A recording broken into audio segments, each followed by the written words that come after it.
Hey, Stuart, you are up first with a welcome. All right, good afternoon, everybody. Thank you for sharing your lunch hour with us.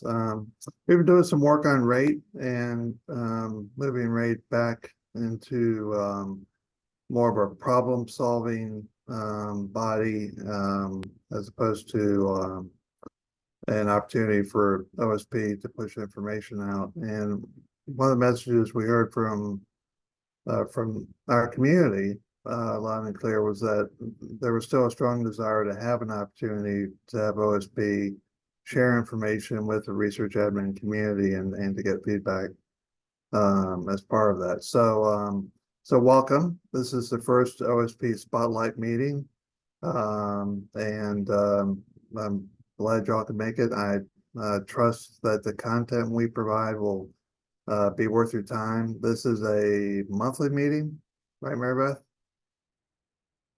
Yep, it's going to be monthly, except for those months that we hold the Research Administration Forum. Yeah. Yeah. Next month in particular, we will not have a spotlight. It'll be RAF, and it will be when everyone's in person. So really hoping that you all attend in person as well. Great. So I'd like to thank Marybeth for helping pull this together, and Stephen Cooley as well. And with that, Marybeth, take it away. Thanks. And again, thanks for being here. Yeah, and I think that everyone was introduced to Stephen Cooley during our last RAF, but as a reminder, he's our new research navigator for the OSP group in particular. Stephen, do you want to say anything? Hey everyone, as Marybeth said, and I've met a lot of you, I think, at least through email. I'm Stephen Cooley. I am a research administrator research navigator working with OSP, mainly helping out with the OSP help inbox, working with communications, and then in conjunction with the OSP Spotlight meetings, I'll be doing an OSP Spotlight newsletter that'll come out the week after the meetings. To kind of recap, provide a video link, and then also add any other updates that didn't quite make it into the meeting. And I look forward to working with you all. Thanks, Stephen. So our agenda today is pretty packed. I think that you should all be seeing it. We're going to start off with Lynn giving us an update on the contracts team website. Pre-award, Bill and I have a number of announcements. Bill will start off by talking about uniform guidance. I'll mention some changes that we've made to the website as well and talk about grant roles. Post-award has 2 updates. And then at the end, Vonda will provide an update on the Huron and Workday financials integration. We'll save questions for the end. You could put them in the chat if you think of it and don't want to forget it, and we'll circle back. So with that, Lynn, would you like to share your screen and provide the contracts team website update? Yes, but it says host has disabled participant screen sharing. So could you give me permission? When can we ever have a Zoom that goes smoothly? Here we go. How about this? Could you talk through it and I can navigate? Okay, that'll work for me. Perfect.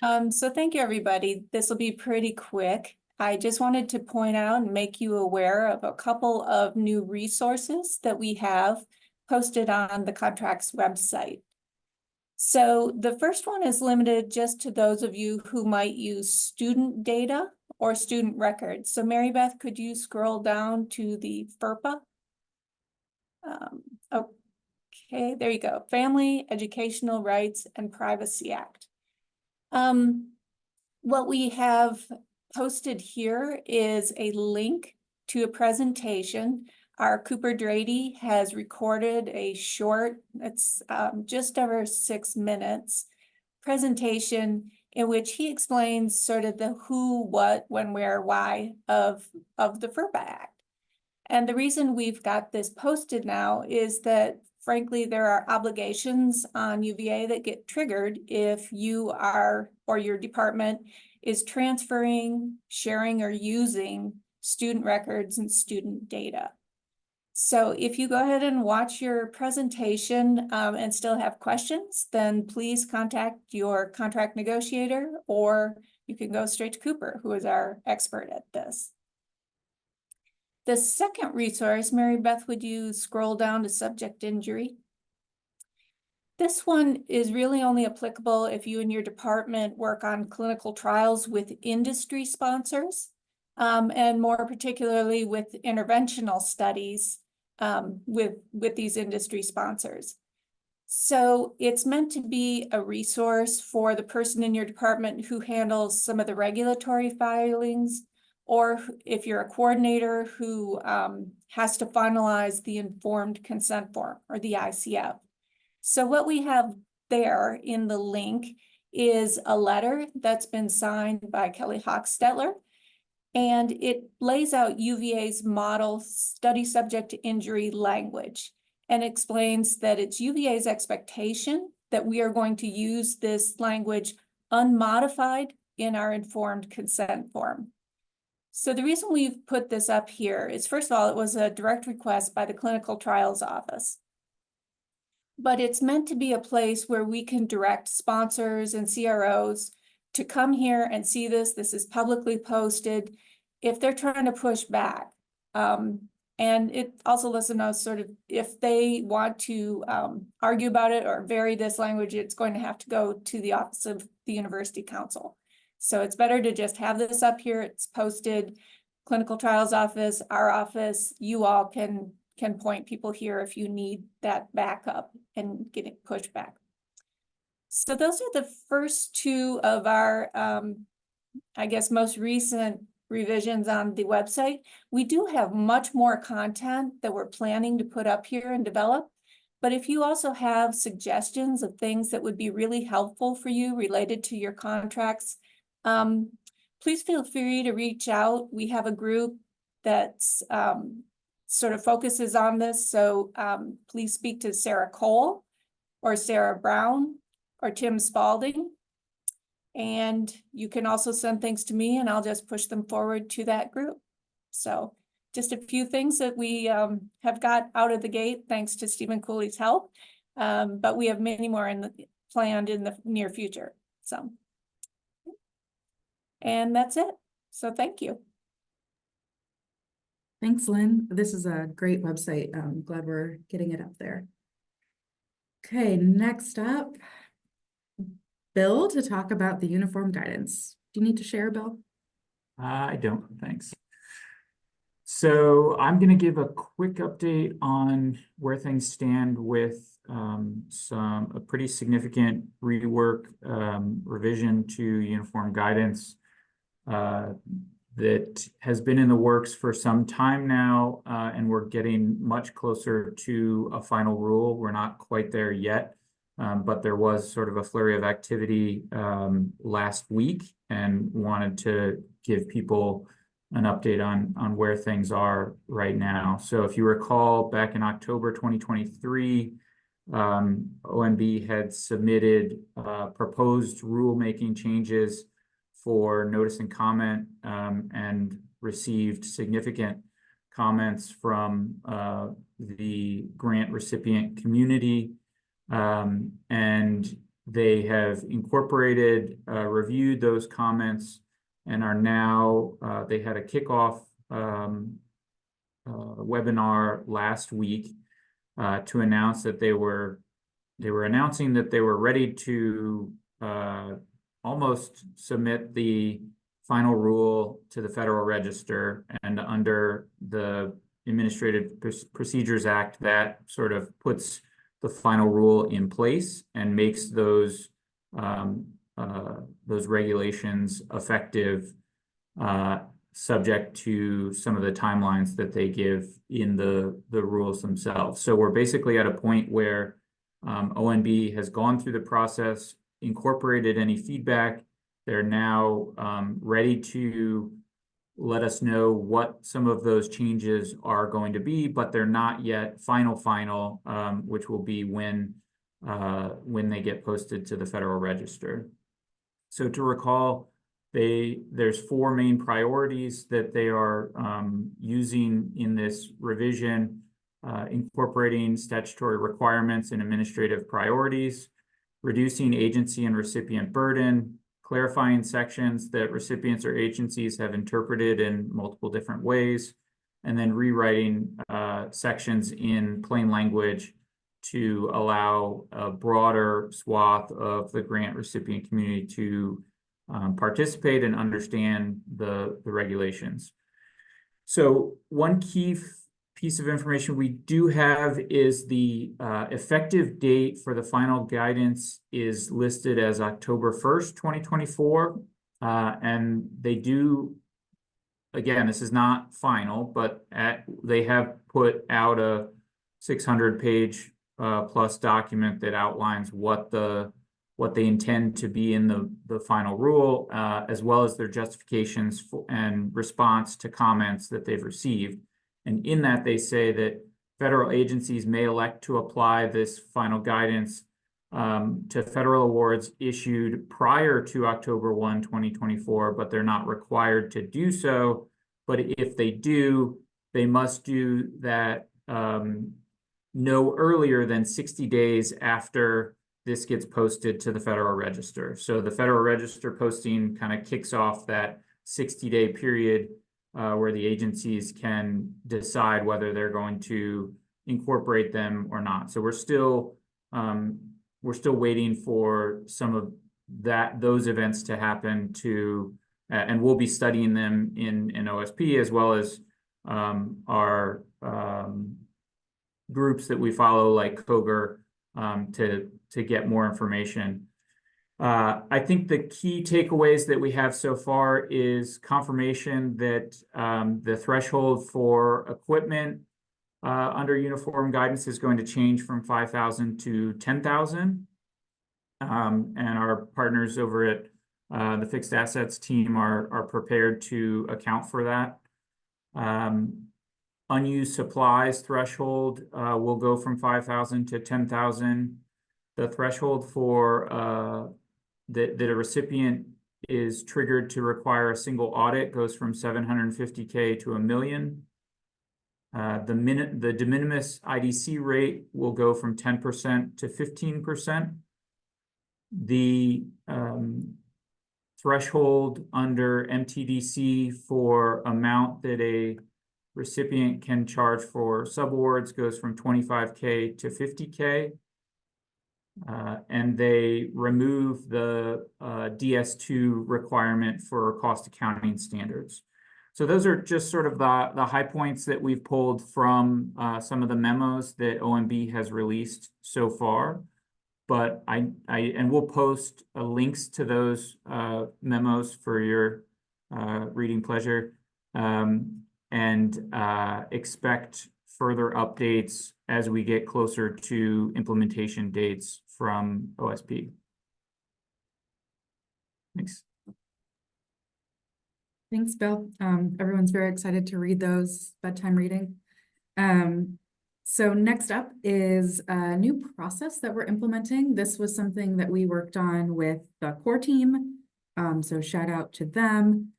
Jamie on our team and Bill worked hard on this, as well as Simon Butcher, the subboard manager, and Stephen Cooley helped with the website. So we are starting a new process when a unilateral award comes into OSP NOA. The front desk team is going to send the schools an email saying, congrats, you received a new award, and then provide some links to more information about how you can help parallel process to make things go faster. And so this is one of the links. It's the new award setup page. It is live on the website. And it just step by step goes through the different things that is helpful for you as a research administrator to review with your investigator, your PI, and provide to us as the central office to get your award set up quickly. So just very briefly, regulatory approvals. This is, making sure we have your IRB, your IACUC, key personnel, making sure they've got all of their training complete, their disclosure complete. The awarded budget, sometimes the budget changes between proposal time or JIT stage, and actual time of awards. So looking over what budget was provided in the final NOA and comparing it to your proposal budget, we might need an updated Excel spreadsheet.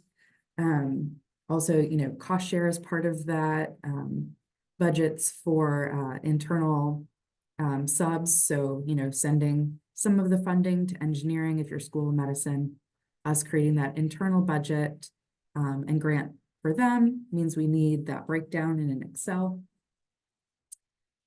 Cost center and roles, we'll talk about roles in a minute. And then outgoing subawards. And outgoing subawards is its own separate page, actually. So let me pull that up. So Bill and Simon, and I think Jamie as well, worked on this page to talk through all the different steps of making sure you get your outgoing subaward request in and provide us with all the materials needed so the outgoing subaward team can begin processing. Bill or Simon, anything to add about this page? Just that, like Lynn said, we're working on developing some more content for this. Working on some more quick guides on some of the processes related to outgoing subs, as well as some broader information, both for kind of internal users and for external subrecipients, just at kind of a high level of why we're asking for some of the documentation that we're requesting. Sometimes we get questions from less experienced subrecipients on that. So we're hoping to basically that this will be the first piece of some additional content that we can build out for outgoing subs on the website. Thanks, Bill. We're going to finish up some training with the front desk team, and you all should start seeing those emails come to the central school inboxes this week or next. We have collected most of the central emails. If we don't have a central email for the school, then we'll be sending it to the administrative contact person listed on the proposal. So really excited about that process and open to any feedback on it once we start sending those emails out. The next piece that I wanted to present on is a new report.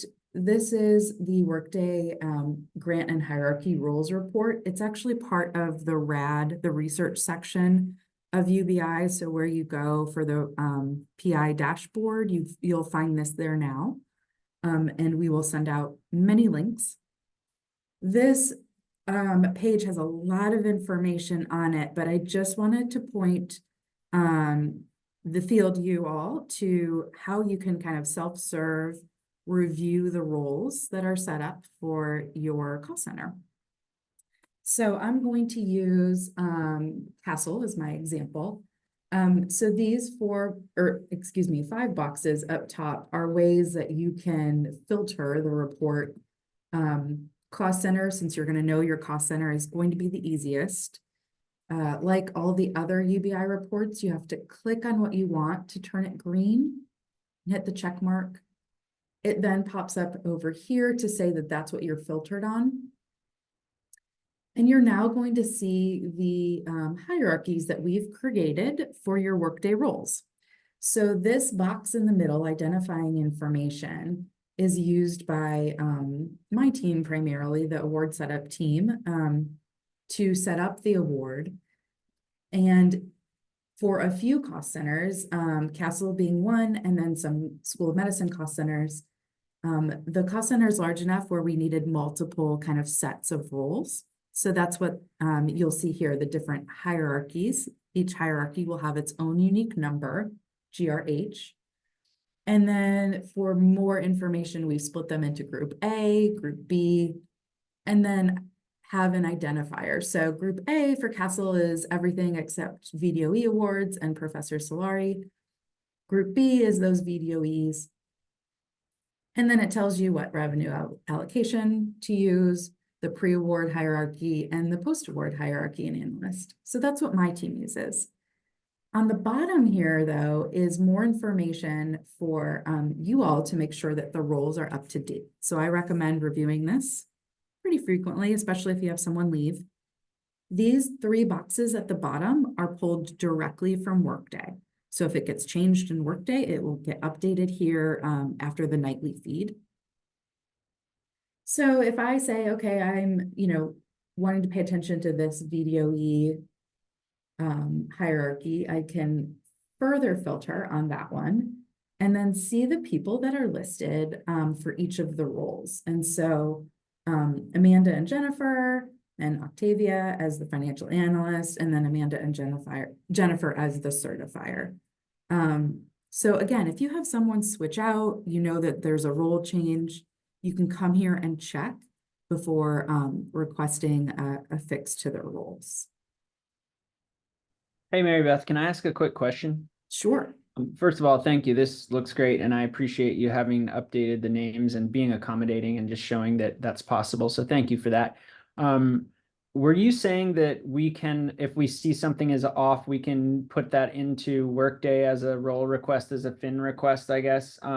I've never done one. I assume that we just, if that's the case, we set it up and we request that specifically for the grant hierarchy ID that we want it for. And it will just apply to the grants under it. In the past, I've mostly only seen us do that when we were doing it for individual grants. So just want to make sure I understand the process there. Yeah, so we are providing this preview a few days in advance of us actually finalizing the way to request changes. So Irmela and I and Vonda are meeting with finance on Friday of this week. That was the first date I could get to talk about how is the best way to now update these roles because they are in hierarchies. And so we will post on the website as well as in the Spotlight, all of the steps to take to request a role change. It might be as simple as an Ask Finance ticket, or it may be through that Workday self-serve. So unfortunately, I don't have that information today, but okay, no, that's fine. I appreciate the response. Yeah. I think it's probably something we can do in the fin request because I know you have to define the cost center, but I just don't recall if it lets you choose a hierarchy. But we'll email for now and then we can figure it out. Thank you so much. Yeah, of course. But either way, this is your first step to figure out who's currently identified in the roles if you need an update. And then where my award setup team goes to make sure that they're creating the award correctly based on the different portfolios.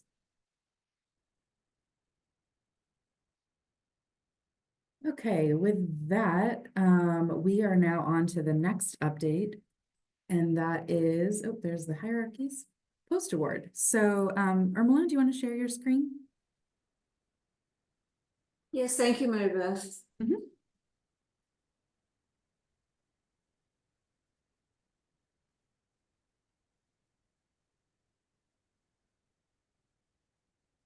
So, do you see my Yep. OSP screen? Okay. So, we had some confusions about charging lab supplies as direct costs to awards. So we worked with School of Engineering. Thank you, Cease. Thank you, Steven and Jingy. We came up with a minor change in our OSP procedure for budgeting direct costs of sponsored programs. And we wanted to clarify that if the supplies, the materials and supplies are required for a wet lab and they're not considered as general purpose supplies, then we should be able to charge them directly on sponsored programs. However, we have added some conditions which are really required to stay, safe from the auditors. We have to include these supplies in our proposal budgets, justifying the need for these supplies. And also, if we are allocating these supplies cost from another wet lab, then we have to have an allocation methodology documented.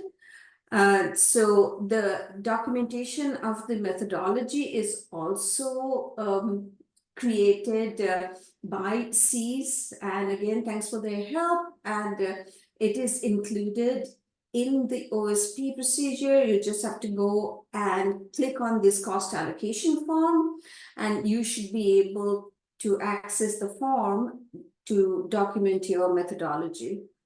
So this is this was actually a very simple process to go through, but you know, we didn't realize that we needed to identify the supplies that we could charge directly on the research programs. Any questions? So Irmela, this is the paper towels discussion, right? Not only, I hate to say it, give it a name like paper towels.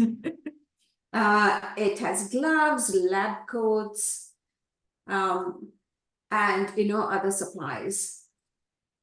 Yeah, Hi, this is Connie. To me, that's very confusing what I just read, because I've been keeping up with Cs.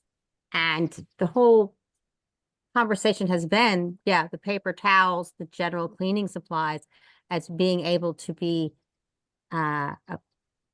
applied as direct costs. But doesn't your first sentence there just say they are general supplies are not direct? So just a second, Connie, if you're running a wet lab and you need excessive paper towels and cleaning supplies, Yeah, you should be able to justify them in your proposal budget and charge them as directly. direct costs. Yes. Okay, thank So, you. but I don't want to call them paper towels, just generally. I call them wet lab supplies that you need to run your lab, right?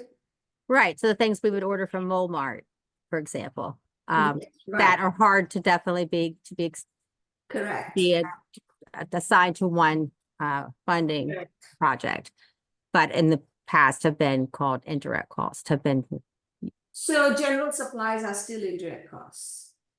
well, not in a wet Paper lab, towels not in are a wet lab. If paper towels are kept in a general work area, indirect cost. But if you are running a lab where you need excess amount of paper towels to keep the lab clean, they can be charged as direct as long as you include them in the budget, have a cost allocation methodology. Okay, Do I make myself? kind of ambiguous though, Okay. as about the need, what the general need We and depend, specific yeah. need. That's pretty ambiguous, but we do plan on adding it to the budget justification. There you go. Add it to the justification. If the sponsor approves, you're good to go. Okay, So that was one of my presentations. The second one is, can you, Marybeth, share the slide, please? So, you know, Workday purchase orders do not roll over automatically. So any open purchase orders that are on grants will not roll over automatically at fiscal year end. And we have gone through this exercise last year where we reached out to the grant managers and asked you all to identify the purchase orders that are associated with the grants, the open purchase orders associated with the grants, and communicate with us finance, create a ticket for the finance folks to move those purchase orders forward to the new fiscal year. Now, again, this year, around this time, this is the exercise we have to go through. Unfortunately, we don't have a choice with Workday. So we are providing directions that, you know, if you can just look at all your open purchase orders. If the grant has an end date in fiscal year 23, just ignore those because those will automatically be closed by our purchasing and finance folks. Purchase orders related to grants with end dates as of June 1st, 2024 and prior, those are the ones that you need to pay attention to. If the purchase orders have balances and you want to leave them open, then you need to reach out to finance via Ask Finance and ask them to roll them forward. In some cases, you may want to submit an AMR through our research UVA PBH to extend the grant end date because we don't know, you know, the grant may be receiving incremental funding and, you know, may be extended. You may need to request for an at-risk extension. So whatever you need to do, you do that, take those actions and get in touch with finance by 21st of June of 2024. Now, grants with end dates beyond June 1st, 2024, and they have open purchase orders, they will be moved forward regardless, whether you contact Ask Finance or not. But otherwise, just pay attention to this, the grants that have an end date prior to June 1st, 2024. Pull those POs and see if you need to roll them over to the new fiscal year.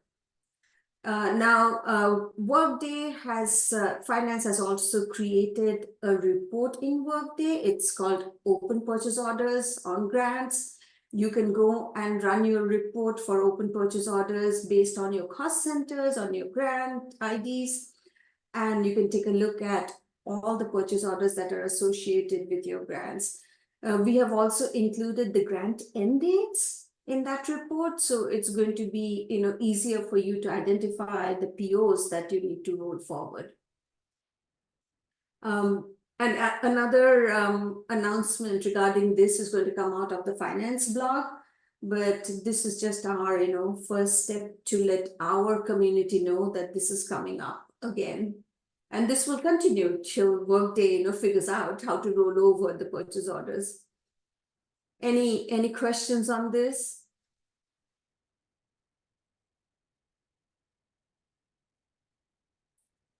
Okay, so then I'll hand it back to Marybeth. Thank you, Marybeth. Okay, so Vonda's up next and she's going to provide an integration update. Hi, everybody. It is great to see the crowd that we have here this morning. It's nice to see all the smiling faces. So we're going to give you an update on the integration project. Earlier this year, we recalibrated to ensure that the scope of the project properly reflected UVA needs. So we had a little bit of a do-over and a reconfiguration, so to speak. So our team conducted an extensive data mapping exercise for new awards. And as a result of that, we have a newly revised award requirements document that's been revisited and updated. We have data cleanup efforts that are running in parallel with data entry being done manually or in bulk imports, EIBs, whichever is required based on the volume. And we have SOPs and processes that have been revisited, and as well as training materials that are being updated. So it's been a really effective full office project, all hands on deck type of activity that's been really, really valuable to move this project along. Currently, if you don't know, UVA is under a code freeze. So until new awards are implemented, there's no changes to the Huron code. That's just the way it works in terms of keeping everything stable, knowing that we're not going to have some issue going forward. So our next steps is to get final sign-offs on the updated requirements document, which are due this week. We will then finalize the scope for the new award activity integration project with Huron, get a newly signed change order.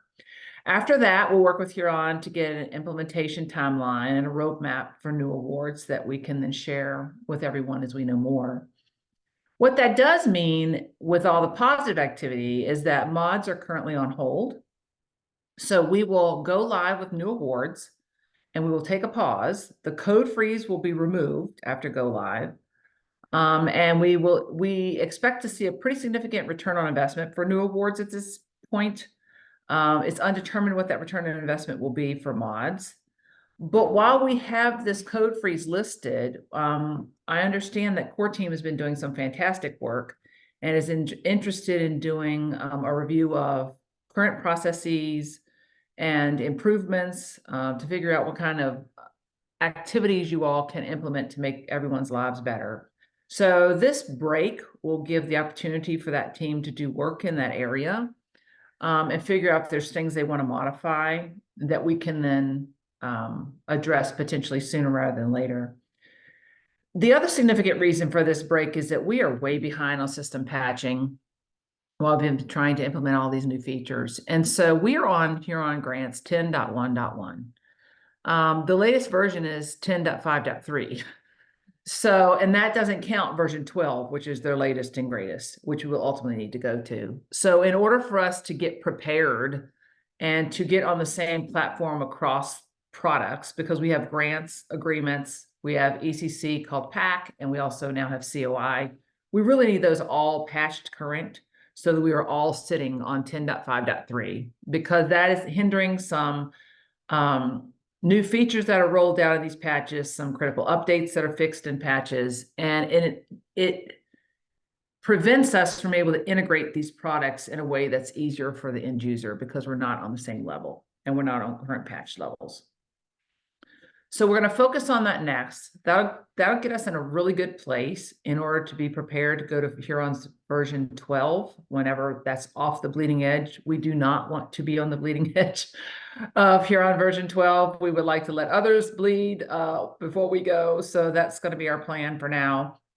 And then at that point, after all of this is done, which is going to take a while, I think we're going to be a year out, quite frankly, before we can get to everything. We're pretty dependent on Huron's schedule in terms of patching. We want to do it, you know, kind of one behind the other. It depends on whether their teams can be coordinated to do that or not. So there'll be more to come on that and timelines, et cetera, once we know. But we don't know that at this point in time.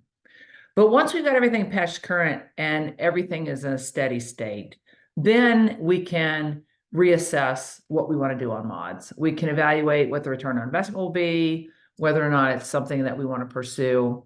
We'll know a lot more from New Awards integration. We'll know how Workday patching impacts Workday, you know, the integration from here on to Workday, because Workday will continue to be patched as well. So it'll be a good learning process. It'll get our software current. It'll bring new features on that are patched or fixed as part of these releases go forward. So we believe that'll be more benefit and bang for the buck for our end user community. It also is recognized that everybody kind of needs a break from all these new systems. Every time we turn around, there's new stuff happening to us at all the time. So this will give us a little time. It'll be new, but it won't be brand new systems going in at the same time. It won't be all these, you know, extremes of changing business processes. It should be more just process improvement, continued patching, continued tweaks, while everything just kind of calms down. So once we have the new timeline, we will obviously share it with everyone. We can't work on that until we finish this last sign off, get Huron's projected timeline, et cetera.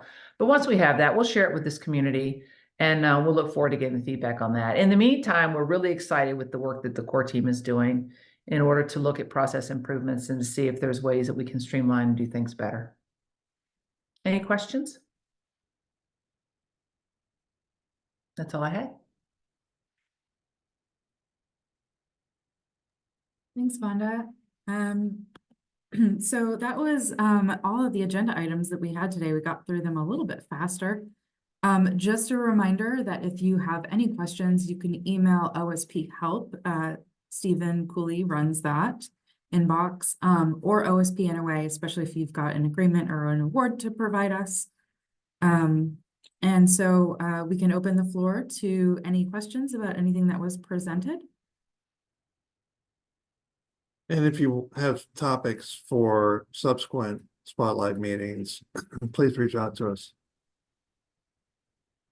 I just had a quick comment. This is such a great idea. Thank you very much. You're welcome, Susan. Thanks, Susan.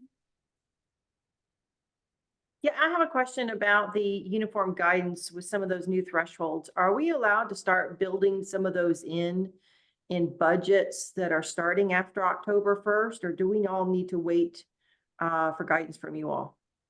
Yeah, we need to wait until we get, I mean, we don't have a final rule yet, so it doesn't have the effect of, you know, binding law at this point.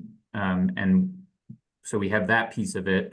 We also have the flexibility that they build in to allow agencies to adopt at different points. Yeah. And so unfortunately, I think there was a lot of comments that were submitted during the notice and comment period that were encouraging sort of, let's have some uniformity here, and that would be useful for the grant recipient community, but it it doesn't appear to me that that's the direction they're going, that they're allowing a lot of agency flexibility.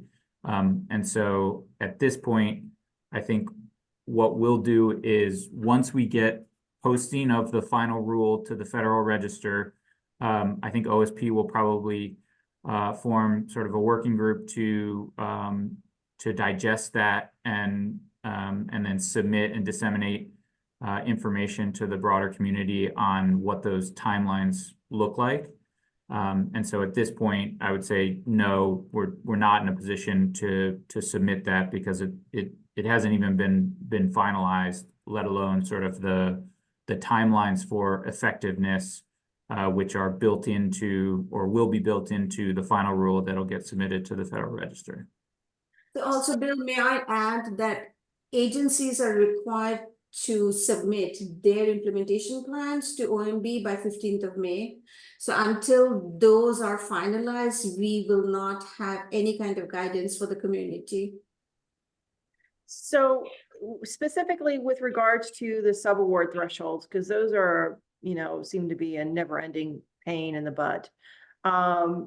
For, budgets that we're submitting after October, we're still using the original threshold of 25,000. What about when by the time the grant is awarded and that threshold has increased to 50,000? How does that get fixed on the back end, or does it? Do you all maintain the 25 threshold for that one since that's what was proposed?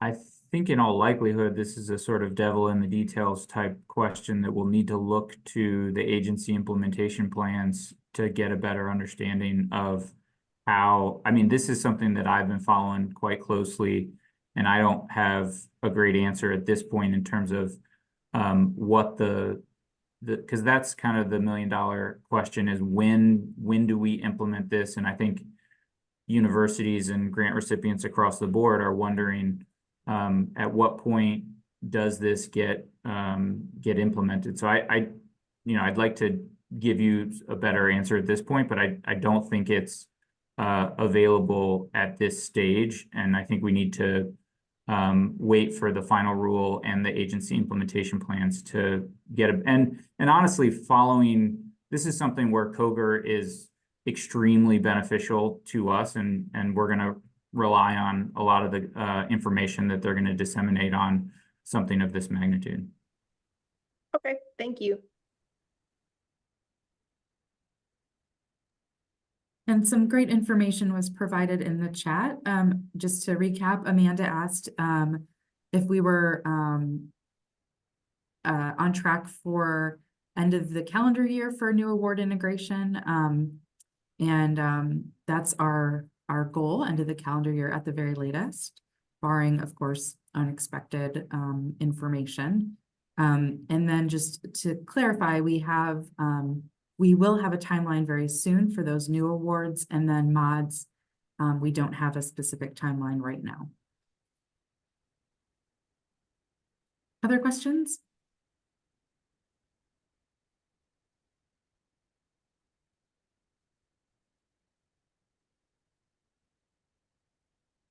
All right, well, I think this has been pretty cool, and I think we'll keep doing this.